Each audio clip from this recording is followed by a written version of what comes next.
हजारों साल से मध्य प्रदेश देश का प्रदेश होने के मध्य में होने के कारण से उत्तर दक्षिण पूरब पश्चिम जहां कहीं भी किसी को भी आना जाना पड़ता था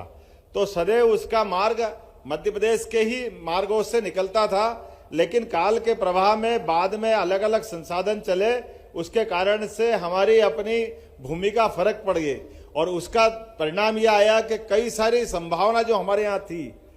आजादी के बाद से, जो अभी आंकड़ा बताया कि लगभग 5000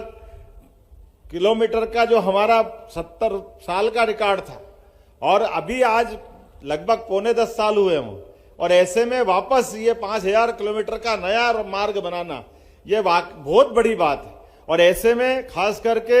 ये कौन सा क्षेत्र छूटा है, अभी हाल पूर्व में भी भाषण में सभी में आया,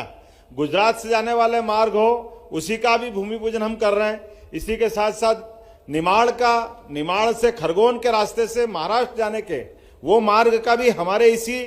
कार्यक्रम से उसका भूमि पूजन लोकार्पण, समय की कमी है, अन्यथा हमारे लगभग 17 जिले इससे लाभान्वित हो रहे हैं। 17 जिलों के अंदर अलग अलग प्रकार से, और खास करके चंबल का बेल्ट, मालवा का बेल्ट, ये तो इसके अंदर जितने राजमार्ग है और अपने नगर के किनारे बसे हुए मार्ग है, जैसे मुरैना हो,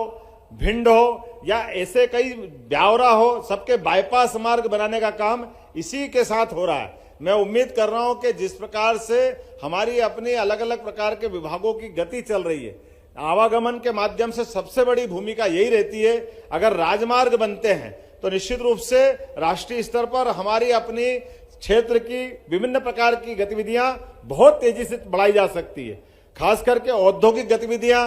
और खासकर हमारा अपना प्रदेश तो कृषि विकास दर में यशस्वी मुख्यमंत्री शिवराज सिंह जी चौहान के नेतृत्व में एक नई ऊंचाइयों पे गया था। अब उसको और आगे ले जाने के लिए इसी प्रकार के मार्गों की आवश्यकता है। पूर्व मुख्यमंत्री जी ने जो जिस प्रकार से काम किए थे, हम सब जानते हैं कि विकास के मामले में पूरा मंच हम सब मिलकर के इकट्ठा होकर के, और आज जो एक नई इबारत लिख रहे हैं, एक तो खास करके राजमार्ग की बात आती, लेकिन जब माननीय